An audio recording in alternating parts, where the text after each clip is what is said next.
વિદ્યાર્થી મિત્રો નમસ્કાર. ચલો ભાઈ, આજે આપણે ધોરણ 11 ની અંદર ચેપ્ટર નંબર 8 માં આગળ વધીશું. આપણે લાસ્ટ લેક્ચર ની અંદર શું સમજાવ્યું હતું એ પહેલા યાદ કરી લઈએ ભાઈ. લાસ્ટ લેક્ચર ની અંદર આપણે કેપ્લરનો પ્રથમ નિયમ અને ત્રીજો નિયમ ભણ્યા હતા. ક્લિયર? પ્રથમ નિયમની અંદર આપણે એવું ભણ્યા હતા કે આ સૂર્ય છે,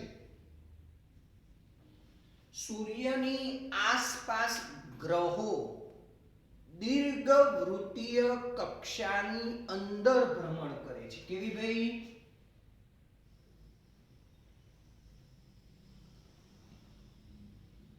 આવી કક્ષાની અંદર ભ્રમણ કરે છે. ક્લિયર? અને મેં તમને એ પણ સમજાવ્યું હતું કે આ દીર્ઘવૃત્તીય કક્ષા કઈ રીતે દોરાય. આ એનું બીજું કેન્દ્ર છે ભાઈ. ક્લિયર? તો સમજજો ભાઈ, બે કેન્દ્ર હોય એમાં એક કેન્દ્ર પર સૂર્ય છે. ચલો, ઓકે, કમ્પ્લીટ. ત્રીજો નિયમ ભણ્યા હતા, આવર્તકાળનો નિયમ. ક્લિયર? આજે આપણે જોઈશું કેપ્લરનો બીજો નિયમ.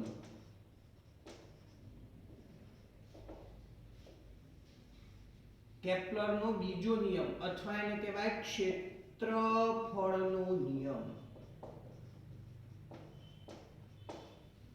ફરીથી ભાઈ, કેપ્લરનો બીજો નિયમ અથવા તો ક્ષેત્રફળનો નિયમ. ચલો, બહુ શાંતિથી સમજો. અહીંયા બહુ જ શાંતિથી સમજો. ક્લિયર? ચલો, આપણને ખબર છે કે ગ્રહ, આ દાખલા તરીકે કોઈ ગ્રહ લીધો P, તો આ ગ્રહ એ પૃથ્વીની આસપાસ, સોરી, આ ગ્રહ એટલે આપણે પૃથ્વી લઈ લઈએ, એ સૂર્યની આસપાસ આમ દીર્ઘવૃત્તીય કક્ષાની અંદર ભ્રમણ કરે છે. કમ્પ્લીટ? તો આ ગ્રહ P, એનું સ્થાન લખી દઉં P. અહીંયા આવે એટલે P ડેશ. વિવેગથી ભ્રમણ કરતો હોય તો સમજો, એ આપણને ખબર છે કોઈ પણ જગ્યાએ ગ્રહનો વેગ એ સ્પર્શકની દિશામાં હોય. ફરીથી, ગ્રહનો વેગ એ સ્પર્શકની દિશામાં હોય. ચલો, એવી જ રીતે આ પણ સદિશ. ખ્યાલ આવે છે ને? આમ ફરતો ફરતો જાય તો અહીંયા એનો વેગ સ્પર્શકની દિશામાં, અહીંયા પણ એનો વેગ સ્પર્શકની દિશામાં. બીજું, ગ્રહે એ ગ્રહ અને આ સૂર્યની જોડતી રેખા. દેખજો હવે, ગ્રહ અને સૂર્યને જોડતી આ રેખા, અને ડેલ્ટા ટી સમયમાં ધારો કે ગ્રહ અહીંયાથી અહીંયા ગયો. કેટલા સમયમાં ભાઈ? ડેલ્ટા ટી સમયમાં. ધારી લો કે 1 કલાકની અંદર ગ્રહ અહીંયાથી અહીંયા ગયો. એ જ ગ્રહ અહીંયા આવ્યો. ચલો, અહીંયા આવ્યો, P સ્થાન લો. 1 કલાકમાં રહ્યો અહીંયાથી અહીંયા ગયો, P ડેશ. આ પણ સમય ડેલ્ટા ટી જ. મગજમાં ઉતરે છે કે નહીં ભાઈ? પહેલા P સ્થાને હતો 1 કલાક, એટલે કે ડેલ્ટા ટી સમય 1 કલાકને ફક્ત ધાર્યો છે. P થી P ડેશ ગયો તો એ આ જોડે રેખા, આ ગ્રહ અને સૂર્યને જોડતી રેખા. ગ્રહ અને સૂર્યને જોડતી રેખા. કમ્પ્લીટ? આ ગ્રહ અને સૂર્યને જોડતી રેખા. કમ્પ્લીટ? હવે દેખો ભાઈ, ફરીથી આ રેખા ડેલ્ટા ટી સમયમાં અહીંયાથી આમ અહીંયા આવી જ નહીં, તો આ કઈ ક્ષેત્રફળ અંતરાય છે. તમે જુઓ, કઈ ક્ષેત્રફળ અંતરાય છે.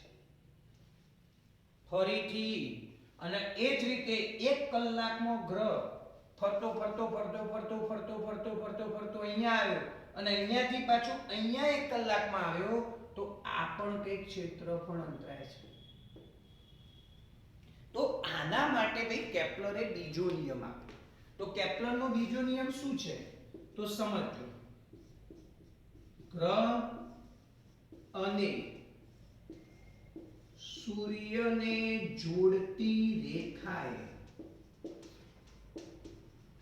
ફરીથી ભાઈ, ગ્રહ અને આ સૂર્યને જોડતી આ રેખાએ સમાન સમયમાં, એટલે આ ડેલ્ટા ટી સમયમાં રેખા અહીંયાથી અહીંયા ગઈ, તો અહીંયા ડેલ્ટા ટી સમયમાં અહીંયાથી અહીંયા ગઈ, સમાન સમયમાં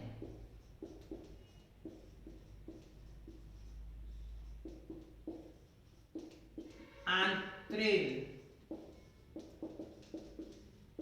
ક્ષેત્રફળ સમાન હોય છે. ફરીથી ભાઈ, ગ્રહ અને સૂર્યને જોડતી રેખાએ સમાન સમયમાં આંતરિક ક્ષેત્રફળ સમાન હોય છે. ખબર પડી ગઈ? એટલે કે આ ક્ષેત્રફળ અને આ ક્ષેત્રફળ કેવું છે ભાઈ? સમાન. કમ્પ્લીટ ખ્યાલ આવી ગયો ભાઈ? જોઈ લો એકવાર ફરીથી. ગ્રહ ડેલ્ટા ટી સમયમાં અહીંયાથી અહીંયા ગયો, દૂર હતો એટલે, અને અહીંયા નજીકમાં આટલાથી આટલો ગયો. આ ક્ષેત્રફળ ને આ ક્ષેત્રફળ કેવું ભાઈ? સમાન. કમ્પ્લીટ. અને તમને જોઈને ખબર પડે કે ભાઈ આ અંતર સાહેબ ઓછું કાપ્યું એટલે ધીમે ધીમે જતું હશે, આ અંતર વધારે કાપ્યું એટલે થોડું ઝડપી જતું હશે. તો હા, આ અવલોકન શેના પરથી મળ્યું? તો આ અવલોકન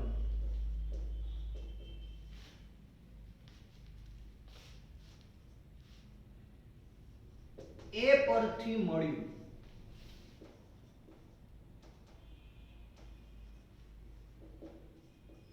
ગ્રહ સૂર્યની નજીક હોય, સૂર્યની નજીક હોય ત્યારે તેનો વેગ વધુ અને દૂર હોય ત્યારે તેનો વેગ ઓછો હોય છે. ક્લિયર? ફરીથી, આ અવલોકન શેના પરથી મળ્યું? કે જ્યારે ગ્રહ એ સૂર્યની નજીક હતો ભાઈ, કેપ્લરે જોયું કે ભાઈ ગ્રહ જ્યારે સૂર્યની નજીક હોય છે, એટલે આ બાજુ આવેલી નજીક હોય ત્યારે એનો વેગ થોડો વધી જાય છે, અને જેમ આ ગ્રહ એ સૂર્યથી દૂર જાય, આમ ધીમે ધીમે ધીમે ધીમે દૂર જાય, એમ એનો વેગ ઘટતો જાય. વેગ ઘટે ઘટે ઘટે ઘટે ઘટે ઘટે અહીંયા સૌથી ઓછો વેગ, પાછો થોડો થોડો હવે નજીક આવવા માંડે ને, આમ નજીક આવવા માંડે એટલે વેગ વધે વધે વધે વધે વધે વધે વધે વધે, અહીંયા સૌથી વેગ વધારે હોય. આવું અવલોકન કર્યું અને એના પરથી આ નિયમ કાઢ્યો.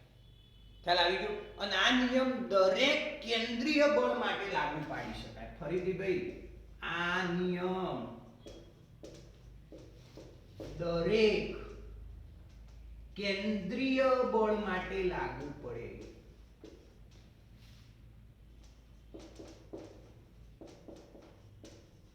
એટલે શું ભાઈ? તો આપણને ખબર છે કે આ કેન્દ્ર છે અને આ કેન્દ્ર તરફ જ હંમેશા ગ્રહ અહીંયા હશે તોય બળ કેન્દ્ર તરફ, ગ્રહ અહીંયા હશે તોય બળ કેન્દ્ર તરફ. તો આમાં કેન્દ્રીય બળો માટે આ નિયમ લાગુ પડે. સ્વાભાવિક ભાઈ, વર્તુળાકાર ભ્રમણ થતું હોય, વર્તુળાકાર, તો દરેક જગ્યાએ અંતર સમાન જ હોય એટલે વેગ અચળ જ રહે ભાઈ. કમ્પ્લીટ. પણ આવી કક્ષા હોય દીર્ઘવૃત્તીય, ત્યાં નજીક છે ત્યાં વેગ વધુ હોય અને દૂર વેગ ઓછો હોય. ચલો આટલા સુધી નોટ ડાઉન કરી દો. પહેલા આ છે કેપ્લરનો બીજો નિયમ. ચલો એના પછી આપણે કંઈક તારવણી કરીએ છીએ, જોજો.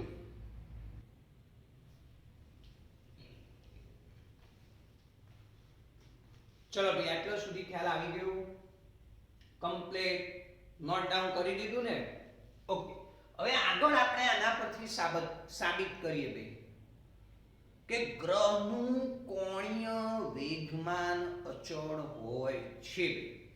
એટલે કે કોણીય વેગમાન સંરક્ષણનો નિયમ તમે ચેપ્ટર નંબર 7 ની અંદર ભણી ગયા. ક્લિયર? આપણે અહીંયા સાબિત કરીએ. ચલો ધ્યાન રાખજો અહીંયા ખાસ.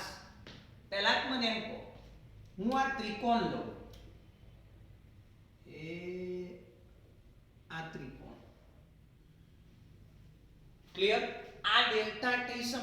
સૂક્ષ્મ છો ભાઈ, કેટલું અંતર કાપો p થી p ડેશ. તો અહીંયા ધ્યાન રાખો, આ ગ્રહ અને આ સૂર્ય આને જોડતો સદિશ હું r સદિશ લઈ લઉં. તો બોલો r સદિશ બરાબર ગ્રહ અને સૂર્યને જોડતો સદિશ. એ તો r સદિશ આ દિશામાં આવે કે નહીં, આમ. ખ્યાલ આવી ગયો ભાઈ? કમ્પ્લીટ. ચલો ભાઈ, બળ કઈ દિશામાં લાગે છે? તો આપણને ખબર છે કે સાહેબ ગ્રહ આમ જાય તો ગ્રહનો તો સૂર્ય અંદર ગુરુત્વાકર્ષણ બળ અંદરની તરફ લગાડે, તો F સદિશ બળ આ દિશામાં છે. આ F સદિશ આ ગ્રહ પર સૂર્ય વડે લાગતું બળ. અને આ અંતર જે છે બે p p' અંતર, એ કેટલું થાય અંતર? તો વેગ કેટલો v, સમય કેટલો ડેલ્ટા t. તો અંતર બરાબર વેગ ગુણ્યા સમય. અંતર બરાબર વેગ ગુણ્યા સમય. ચલો ખ્યાલ આવે છે કે નહીં ભાઈ? એટલે p p' અંતર બરાબર વેગ કેટલો v, સમય કેટલો ડેલ્ટા t. હવે બોલો ત્રિકોણ s p p' કાટકોણ ત્રિકોણ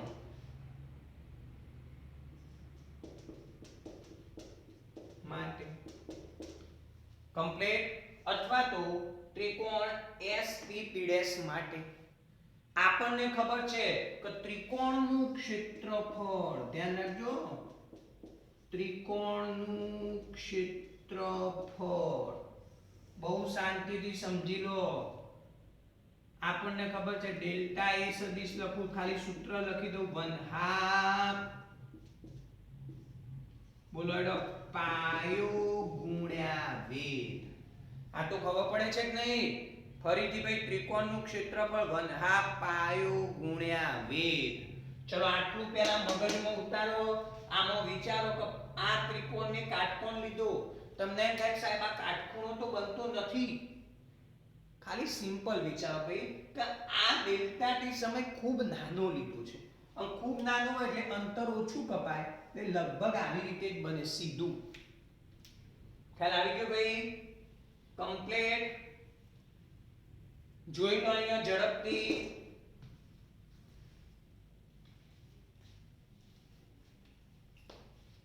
ઓકે ચલો હવે એ આમ તમે ત્રિકોણ વિચારો, આમ આ કાટખૂણો અહીંયા વિચારો. તો આ પાયો થાય ના વેગ થાય. તો પાયો કેટલો? તો સમજો ડેલ્ટા એ સદિશ બરાબર 1/2. આ પાયો આ ઊભો આમ વેગ. ખબર છે ને? આ પાયો, પાયો એટલે r સદિશ ક્રોસ આ વેગ એટલે આટલું અંતર, આટલું p થી p' નું આ સદિશ થાય ભાઈ. અને આ અંતર કેટલું મળ્યું p p' વાળું? v delta t. એટલે તમે સદિશ સ્વરૂપે લખો, આમ સદિશ કર દો તો v સદિશ ડેલ્ટા t. ખબર પડે છે કે નહીં? આ પાયો આ વેગ. ક્લિયર? 100% ખબર પડી ગઈ? ઓકે ચલો હવે જુઓ ભાઈ, હવે જુઓ, ચલો હવે સમજો. આ ડેલ્ટા ટી આ બાજુ લઈ દો, તો ડેલ્ટા એ સદિશ અપોન ડેલ્ટા ટી બરાબર 1/2 r સદિશ ક્રોસ v સદિશ. ચલો નોટ ડાઉન કરી દો. આટલા સુધી દેખાય છે ભાઈ? કમ્પ્લીટ. ઓકે ભાઈ ચલો હવે સમજો અહીંયા. ચલો r ક્રોસ v મળી ગયો તમને. હવે v સદિશ આપણને ખબર છે ભાઈ વેગમાન p સદિશ બરાબર m v સદિશ. તો v સદિશ બરાબર લખું તો શું થાય? તો p સદિશ અપોન m. તો બોલો એડો ડેલ્ટા a સદિશ અપોન ડેલ્ટા t બરાબર 1/2 r સદિશ ક્રોસ p સદિશ અપોન m. ફરીથી વેગ v સદિશ એટલે મેં લખી દીધું p સદિશ અપોન m. બહુ શાંતિથી સમજજો આ નિયમ. IMP છે. 2 બાર લઈ લો તો બોલો 1/2m r સદિશ ક્રોસ p સદિશ. ફરીથી આ m અહીંયા બાર લઈ લો. સદિશ છે ભાઈ, આ ક્રોસ ગુણાકાર છે એટલે સદિશ બાર ના લેવાય, પણ અચળ તો બાર લઈ શકાય. તમે ચોથા ચેપ્ટર ની અંદર ભણી ગયા. કમ્પ્લીટ. તો બોલો ડેલ્ટા a સદિશ બરાબર અપોન ડેલ્ટા t બરાબર, ચલો r ક્રોસ p કોણીય વેગ માર સાહેબ l સદિશ, તો l સદિશ અપોન 2m. આ સૂત્ર મળી ગયું. કારણમાં લખવું એટલે લખી દો કોણીય વેગમાન l સદિશ બરાબર r સદિશ ક્રોસ p સદિશ. તમે ચેપ્ટર 7 ની અંદર ભણી ગયા. ફરીથી જોઈ લો. પહેલા તો મેં આ ત્રિકોણ લીધું, એમાં ક્ષેત્રફળ એ સદિશ સદિશ સ્વરૂપમાં લખું 1/2 આ પાયો આ વેગ. પાયો એટલે r સદિશ ક્રોસ વેગ એટલે v સદિશ ડેલ્ટા t. કમ્પ્લીટ. તો 1/2 r ક્રોસ v એમ ના એમ ડેલ્ટા t ભાગાકારમાં લઈ લીધું. પછી v સદિશ એટલે મેં લખી દીધું p સદિશ અપોન m અને r ક્રોસ p એટલે સાહેબ l સદિશ. ચલો આટલા સુધી જોઈ લો. ઝડપથી જોઈ લો ભાઈ. ઓકે 100% આટલી ખબર પડી ગઈ. આ ભૂસી નાખું છું ભાઈ અહીંયા. આ નિયમ લખી દેજો. ઓકે ચલો હવે સમજો અહીંયા છે. આ l સદિશ મળી ગયો. l સદિશ એટલે r ક્રોસ p. ઓકે હવે તમે જુઓ બીજું. ગ્રહ પર લાગતું ટોર્ક. ગ્રહ પર આ ટોર્ક લાગે છે એના કારણે વર્તુળાકાર ગતિ કરે છે. આપણને ખબર છે ટોર્ક ટો સદિશ બરાબર r સદિશ ક્રોસ f સદિશ. એટલે આવું ના થાય ભાઈ. ટોર્ક ટો બરાબર rf sin થીટા. થાય કે ના થાય? કમ્પ્લીટ. તો એનો અર્થ શું થયો ભાઈ કે થીટા એટલે કોના કોના વચ્ચેનો ખૂણો? r અને f વચ્ચેનો ખૂણો. હવે r સદિશ આમ છે અને ગ્રહ પર બળ f સદિશ આમ લાગે છે. તો બોલો r આમ f આમ એટલે r સદિશ આમ f સદિશ આમ. તો આ બે વચ્ચેનો ખૂણો થીટા 180 થાય. ફરીથી r સદિશ આમ છે f સદિશ આમ છે એટલે બે વચ્ચેનો ખૂણો થીટા 180 થાય. તો મૂકી દો એડો. તો બોલો r f sin 180. sin 180 કરું તો 0 તો ટોર્ક ટો 0. કમ્પ્લીટ. 100% ખબર પડી ગઈ. હવે તમને એ પણ ખબર છે ટોર્ક ટો સદિશ બરાબર dl સદિશ અપોન dt. યાદ છે કે નહીં? પણ ટોર્ક શૂન્ય મળ્યું. ટોર્ક શૂન્ય મળ્યું. ફરીથી સમજી લો ભાઈ. ટોર્ક ગ્રહ પર લાગતું ટોર્ક ટો બરાબર આપણને ખબર r ક્રોસ f. ચેપ્ટર 7 વાંચી લેજો પહેલા. તો બોલો rf sin થીટા. થીટા એટલે r સદિશ ને f સદિશ વચ્ચેનો ખૂણો. આ બળ આમ લાગે છે, r આમ છે એટલે થીટા 180 એટલે sin 180 શૂન્ય થઈ જાય. ચલો આટલી ખબર પડી ગઈ. ઓકે હવે આ સૂત્ર તમે ભણ્યા હતા. ટોર્ક ટો સદિશ બરાબર dl upon dt બરાબર 0. l નું વિકલન 0. તમને આ પણ ખબર હશે કે અચળનું વિકલન હોય ને, અચળનું વિકલન તો એ 0 થાય. ફરીથી અચળનું t ની સાપેક્ષ વિકલન 0 થાય. આ ટોર્ક એટલે dl upon dt એ 0 મળ્યો. એનો મતલબ આ રાશિ અચળ હશે. એનો મતલબ l સદિશ અચળ થઈ ગઈ. એટલે કે ગ્રહનું કોણીય વેગમાન અચળ હોય. ફરીથી ગ્રહનું કોણીય વેગમાન અચળ હોય. હવે આ પરથી જુઓ, તેથી બોલાડો ડેલ્ટા એ સદિશ અપોન ડેલ્ટા ટી બરાબર એલ સદિશ અપોન 2m. આપણે હાલ જ સાબિત કર્યું કે ગ્રહ માટે કોણીય વેગમાન અચળ હોય એટલે આ રાશિ અચળ. ગ્રહનું દળ તો હંમેશા અચળ જ રહે ભાઈ, આ પણ અચળ. એનો અર્થ એ થયો આખી રાશિ અચળ. એનો અર્થ એ થયો કે dA upon dt અચળ. ક્ષેત્રફળ ભાગ્યા સમય અચળ. ભાઈ ત્રીજા ચેપ્ટરનો એક કન્સેપ્ટ યાદ કરાવો ભાઈ. વેગ એટલે શું?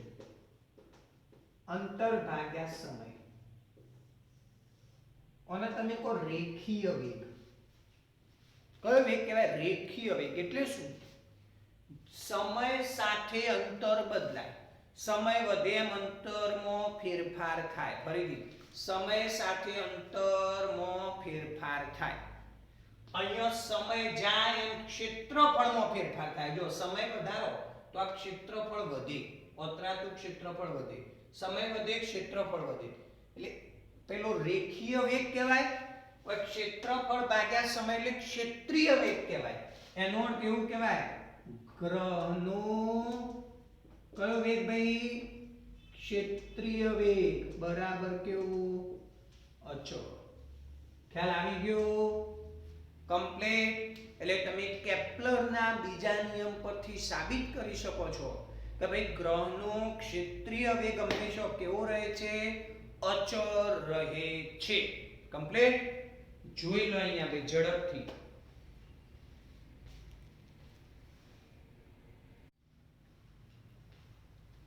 ચલો ભાઈ ઉદાહરણ નંબર 1 જુઓ. આકૃતિમાં દર્શાવ્યા પ્રમાણે સૂર્યનીય બિંદુ P આગળ ગ્રહની ઝડપ vp અને ગ્રહનું sp અંતર rp છે.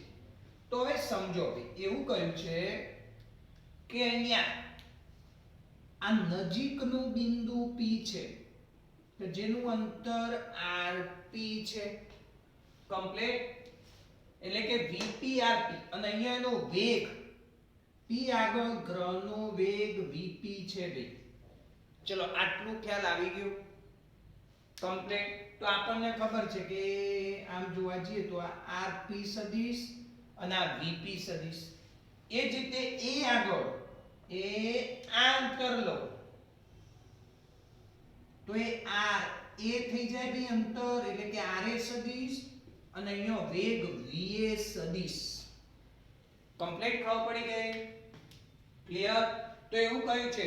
અને સૂર્યોચ્ચ બિંદુ ભાઈ આ શું લખ્યું છે તમને કહી દઉં.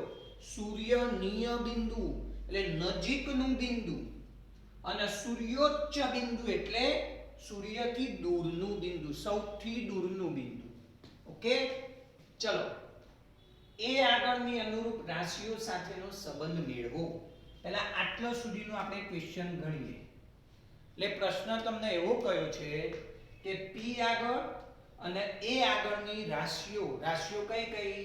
તો આ VP અને RP એટલે કે વેગ અને ત્રિજ્યા વચ્ચેનો તમારો સંબંધ તારવવાનો છે. તમને બહુ ફેક્ટ ખબર જ છે ભાઈ. આપણે કેપ્લરના બીજા નિયમની અંદર આ વસ્તુ ભણી જ ગયા. ક્લિયર? શું ભણી ગયા? કે સાહેબ આ અંતર ઓછું છે એટલે આ સૂર્યની નજીક છે ગ્રહ એટલે ત્યાં એનો વેગ વધારે હોય અને અહીંયા દૂર છે એટલે આ વેગ ઓછો હોય અને અંતર વધારે હોય. પણ આપણે સાબિત કરવાનું છે. ઓકે. ચલો મેડમ પહેલા અહીંયા જોઈ લો. P આગળ બિંદુ P આગળ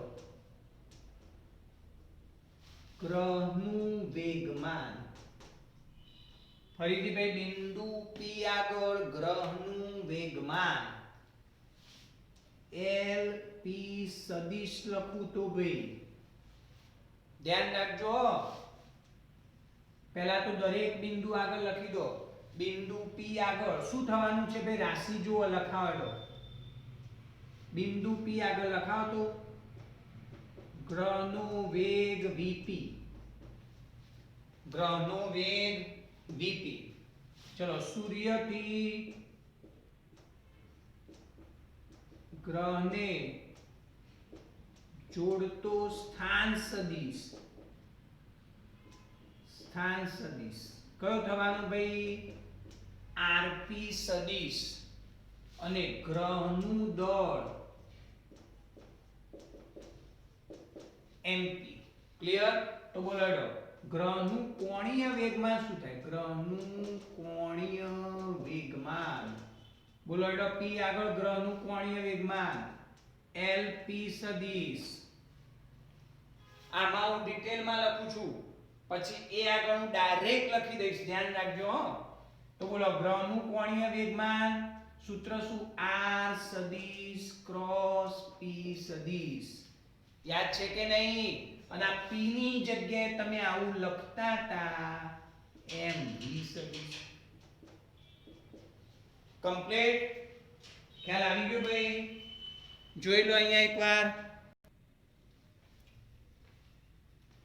ચલો હવે જુઓ તા તો આ તો બહુ સિમ્પલ સાહેબ m તો અચળ છે એટલે 12 એટલે rp vp ક્રોસ ગુણાકાર એટલે sin થીટા હવે r સદિશ જુઓ તમે આ r સદિશ કહેવાય આ p સદિશ આ પરસ્પર લંબ હોય કમ્પ્લીટ તમને ખબર છે ને વર્તુળમાં આમાં દોરું ત્રિજ્યા તો હંમેશા લંબ જ હોય અહીંયા તો બોલો થીટા 90 થઈ જાય તો થીટા 90 થઈ જાય તો m rp vp sin 90 કારણમાં લખી દેવાનું rp સદિશ લંબ vp સદિશ sin 90 એક થાય એટલે m rp vp ગ્રહનો વેગ અહીંયા હું mp લખી દઉં તો અહીંયા mp થઈ જાય કે નહીં કમ્પ્લીટ 100% ખબર પડી ગઈ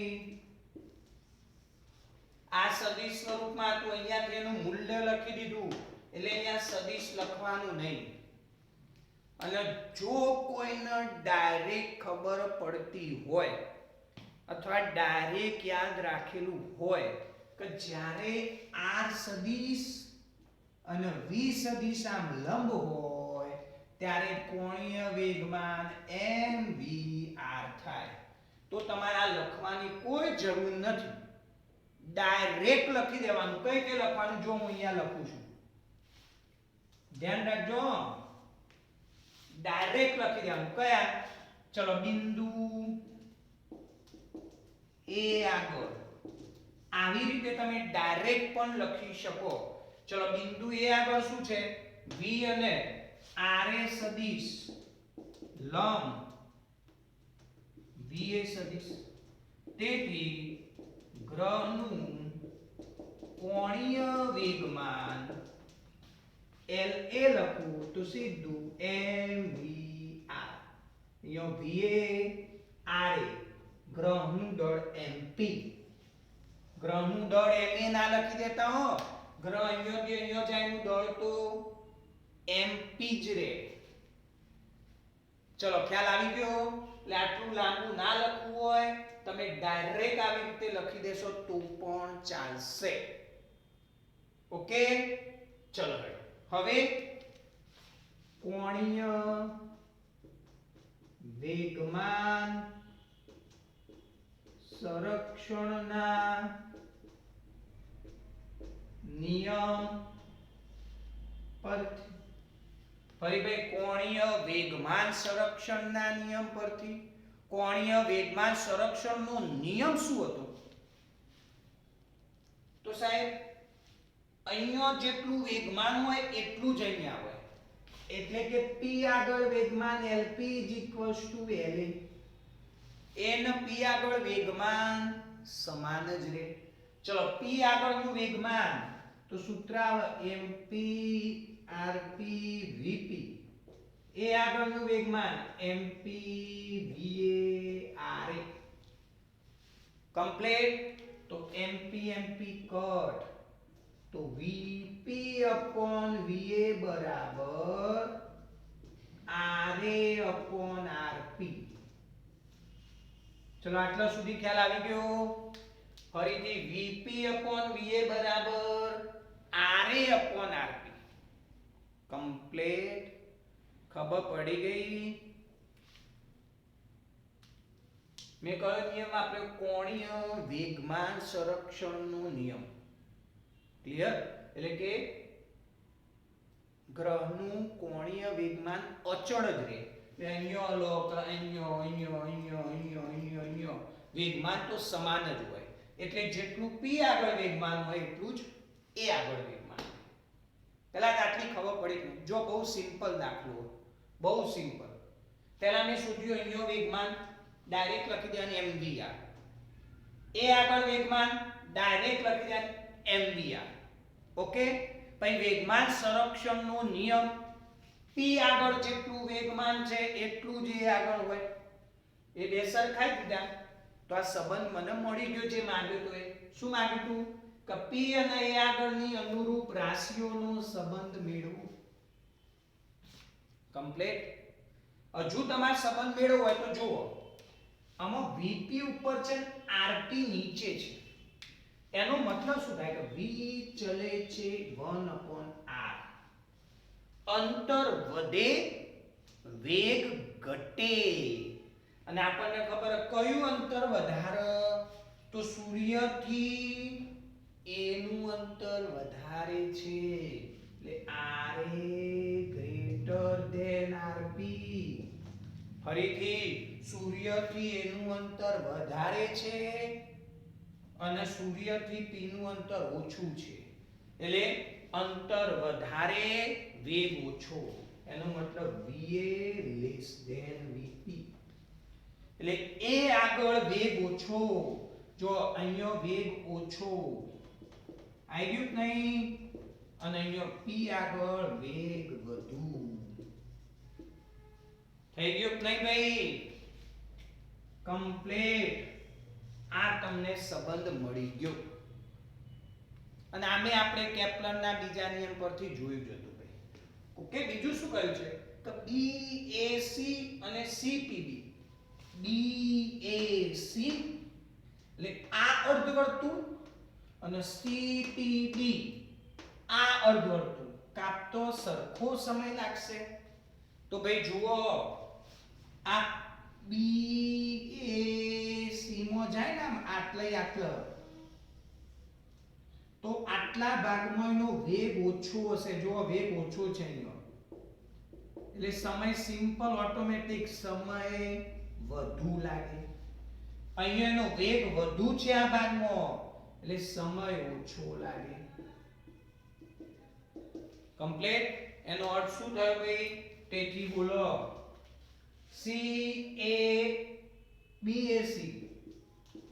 BAC અંતર કાપતો લાગતો સમય